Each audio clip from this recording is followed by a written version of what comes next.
El cine de superhéroes se ha vuelto uno de los negocios más rentables en la actualidad. Desde que X-Men, dirigida por Bryan Singer, fue estrenada en el año 2000, las cosas no volvieron a ser como antes, y años después, Sony quiso su parte del pastel, y tuvimos como resultado Spider-Man, estrenada en el año 2002 y dirigida por Sam Raimi. La película actualmente ya es un clásico del género, y puso en lo más alto de la fama a su protagonista, Tobey Maguire, al quien la crítica aplaudió y llegó inclusive a comparar su interpretación del arácnido con la del legendario Christopher Reeve, quien hizo de Superman en aquel ya clásico filme de 1978, Superman. Sony, tras ver el increíble éxito comercial y la buena recepción de la crítica, no tardaron en darle luz verde a Raimi para hacer la secuela. Spider-Man 2, estrenada en 2004, repitió e inclusive llegó a superar a su predecesora en todo sentido, convirtiéndose en una de las mejores películas de superhéroes de todos los tiempos. El final de dicha película dejaba en claro que la tercera parte prometía demasiado y la expectativa era altísima. Al ser revelado un par de años después el primer avance de Spider-Man 3, la confirmación de que Venom y el Arenero serían los villanos que junto al nuevo Duende Verde incrementaron aún más la expectativa, en especial porque veríamos el debut cinematográfico del malévolo simbiote. Desafortunadamente Spider-Man 3 no tuvo una buena recepción por parte de la crítica. Las pruebas, pues ahí están. La película en general fue la menos buena de toda la trilogía. Los puntos que más se criticaron fue el uso excesivo de la comedia y la muerte de Venom, la cual prácticamente no dejaba ningún indicio de un posible regreso. Hay muchos otros factores que hicieron de esta película la más malona de la trilogía de Raimi, pero no entraré en detalles, eso será tema para otra ocasión. Aún así, el filme rompió récords en taquilla, demostrando que aún con el Emo Peter, Spider-Man 3 salió más o menos bien con algunos daños.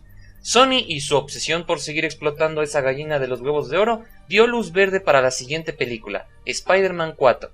Hubo mucho secretismo sobre quién sería el villano principal y de exactamente qué trataría. Dicho filme sería nuevamente dirigido por Sam Raimi y su estreno estaba planeado para el año 2011. Sin embargo, aún con todo y cast confirmados para comenzar ya la grabación, Raimi decidió abandonar el proyecto. ¿La razón? El guión.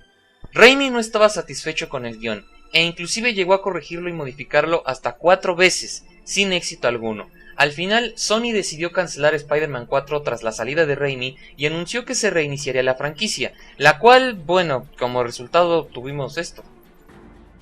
Pero, ¿qué hubiera pasado si Spider-Man 4 no se hubiese cancelado? ¿Qué hubiera pasado si Raimi hubiese logrado de alguna forma concretar una buena historia?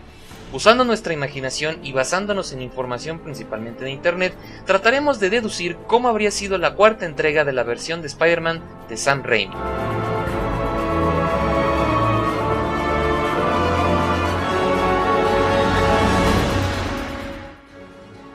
Supongamos que en un universo paralelo, Sam Raimi logra tener un buen guión para Spider-Man 4, lo suficiente para mantenerse en la dirección. Durante una entrevista ya por 2010, Raimi había declarado que Spider-Man 4 pretendería ser la mejor película hasta el momento en la saga. Quedaba claro que Raimi trataría de redimirse por lo que hizo en Spider-Man 3 y lo compensaría haciendo una buena continuación. De hecho, la razón principal por la cual Raimi abandonó el proyecto en primer lugar fue porque no había un guión que lo convenciera lo suficiente. No quería repetir el error 2 veces y esta vez el público sería más estricto, ya que para esta fecha el universo cinematográfico de Marvel había puesto el reto muy difícil y la sombra de los Vengadores y el Caballero de la Noche Asciende ya comenzaba a vislumbrarse. Buena parte del cast estaba confirmado. Tobey Maguire volvería a interpretar a Peter Parker, Kristen Dunst repetiría como Mary Jane, entre otros más, que ya estaban confirmados. Pese a que Maguire había comentado que no pretendía volver a interpretar a Spider-Man, él ya había estado confirmado para esta película. Danny Elfman aún así no volvería a componer la música de esta película, así que es muy seguro que volvería Christopher Young, quien hizo un trabajo más o menos bien en Spider-Man 3. Spider-Man 4 estuvo durante mucho tiempo e inclusive hasta el día de hoy con demasiada especulación sobre quién sería el villano principal. Mucha gente aseguraba y hasta varios pedían que fuera Carnage, ahora que los simbiontes existían en dicha saga. Sin embargo, Raimi nunca contempló en ningún momento introducir a dicho personaje, y esto quizás se deba a dos cosas. Una, no estaba confiado en crear una buena versión del personaje luego de ver cómo hizo a Venom, o dos, Carnage sería dejado para alguna futura secuela. Lo que sí estaba confirmado es que el filme tendría 2 villanos.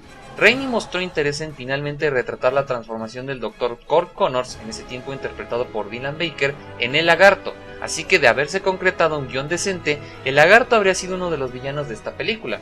Finalmente en 2009 había sido confirmado que el otro villano de Spider-Man 4 sería el Buitre y sería interpretado por John Malkovich. En mi opinión, la cosa estaba marchando muy bien. Pero sin duda alguna lo que más resaltaba era que tendríamos finalmente en esta película la introducción del personaje de Felicia Hardy, alias la Gata Negra, y que sería interpretada nada más y nada menos que por Anne Hathaway. Este personaje iba a ser originalmente introducido en Spider-Man 2, pero por alguna razón dicha idea fue desechada en su momento. Pese a rumores que decían de que Felicia no se iba a convertir en la Gata Negra y que en su lugar se volvería una villana llamada The Vulturess, Raimi aclaró que esto era falso y que sí tendríamos a la famosa antiheroína sin ningún cambio. Mucho se ha dicho sobre lo que pudo haber sido la trama de Spider-Man 4. Viendo cómo la última película finalizó, era claro que el final estaba abierto a muchas posibilidades. Probablemente en esta secuela veríamos al Dr. Connors buscando crear una fórmula que lograra hacer que recuperara su brazo perdido utilizando ADN de animales, principalmente el de los lagartos. Probablemente tendríamos una trama similar a la vista en The Amazing Spider-Man, aunque obviamente con muchas modificaciones, entre ellas el diseño del villano. Sobre cómo habría sido el origen y los motivos del buitre, eso está abierto a la imaginación de cada quien. Quizás podría tener algo relacionado este personaje con los Osborn, o sería un personaje que no tuviese ninguna relación con los personajes de las películas anteriores. Quizás si vemos aquel capítulo de la serie animada de los 90, es posible que la trama hubiera tomado en parte ese rumbo. Quizá habría sido muy seguro de que habría un momento en el filme donde este villano le robara su energía vital a Spider-Man y tuviéramos un anciano Spidey y un joven buitre. Esto último hubiese implicado el casting de un actor que interpretase a un joven Adrian Toomes. Quizás por esto es posible que Raimi dejó el proyecto, luego, ya saben, luego de tener un emo Peter y ahora quieres poner un viejo Peter. Quizás el resultado habría sido muy estúpido y catastrófico. A ver cómo lo harán los escritores de la nueva versión cuando lidien con esto. El rol de Felicia en este filme habría sido de ser la chica que seduciría a nuestro héroe, haciéndolo dudar de su relación con Mary Jane. Quizás el filme comenzaría con Spider-Man persiguiendo a la Gata Negra tras un robo y cómo ella simplemente barre el piso con él. Aunque enemigos al principio, la batalla final pondría a estos dos en una tregua para combatir tanto al buitre como al lagarto. La posibilidad de que Mary Jane sea nuevamente secuestrada y puesta en peligro estaría en el aire. Sobre si moriría alguno de los villanos como en las películas anteriores, hay dos escenarios. Número 1, es que en efecto moriría alguno de ellos. Supongamos que en la batalla final muere el buitre y si quieres igualmente el Dr. Connors. Quizá esto no afectaría en el momento al filme, pero sí a largo plazo. A Raimi le comenzaría a afectar mucho más este efecto de matar a los villanos por el simple hecho de que te quedarías sin villanos para las posibles secuelas. Número 2, tomar un rumbo diferente. Supongamos que en la batalla final el buitre es capturado, encarcelado y el Dr. Connors regresa a la normalidad. Dependiendo de las ambiciones de Raimi, esta cuarta película en sí es el comienzo de una nueva trilogía, y con estos dos villanos presentes y con el potencial regreso de ambos, la idea de una futura aparición de los Seis Siniestros podría ser una enorme posibilidad. Con todo esto comentado y con esto que hemos ideado, ¿cuáles habrían sido las consecuencias a corto y a largo plazo de haberse estrenado Spider-Man 4? Número 1, no habría The Amazing Spider-Man. Es más que obvio, ¿no? Número 2, Andrew Garfield y Emma Stone no habrían alcanzado demasiada fama, al menos no por el momento. En nuestra realidad, Andrew Garfield y Emma Stone saltaron a la fama mundial por el reboot de la franquicia, pero de haberse estrenado Spider-Man 4 no habríamos tenido obviamente The Amazing Spider-Man y con ello el nombre de Andrew Garfield no sería muy conocido más allá de las Islas Británicas. Su futuro es incierto de haber pasado esto, quizá hoy en día lo conoceríamos por otros roles, pero solo unos pocos lo pondrían como candidato a ser Spider-Man. Con Emma Stone es algo diferente, ya su carrera había despegado más rápido y aún sin The Amazing Spider-Man quizás su gran hit vendría en otro momento. Eso sí, es muy seguro que los dos no estarían en una relación romántica. Número 3. Anne Hathaway no sería Gatúbela. Con Hathaway en Spider-Man 4 es muy seguro de que no interpretase a Gatúbela en la tercera parte de la saga dirigida por Christopher Nolan. Otra actriz hubiese tomado su lugar y la historia habría sido diferente. Sin embargo, a diferencia del personaje que llegó Hathaway a interpretar, La Gata Negra, por otra parte, tendría muchísimas posibilidades de regresar en posteriores entregas del Arácnido. Número 4. Los 6 Siniestros. Si vemos bien lo que Raimi pretendía hacer con Spider-Man 4 y agregándole los planes de Sony de hacer una quinta y sexta parte, es muy seguro que tendríamos a los 6 Siniestros. Sin embargo, todo esto depende a final de cuentas si el Buitre y el Lagarto no mueren en Spider-Man 4. Número 5. Spider-Man 5 y Spider-Man 6. Todo esto dependería a final de cuentas del éxito de Spider-Man 4.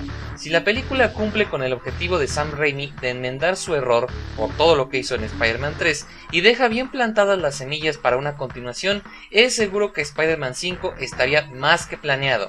Probablemente hoy la película de la que hablarían todos sería Spider-Man Rise of Electro, título posible, en vez de Amazing Spider-Man 2. Esto solo es pura especulación. ¿Tú qué crees que hubiera pasado si hubiéramos tenido Spider-Man 4? Dile en un comentario y no olvides dar like, compartir este video y suscribirte. Se despide tu amigo el Doc, nos vemos en otro video. Adiós.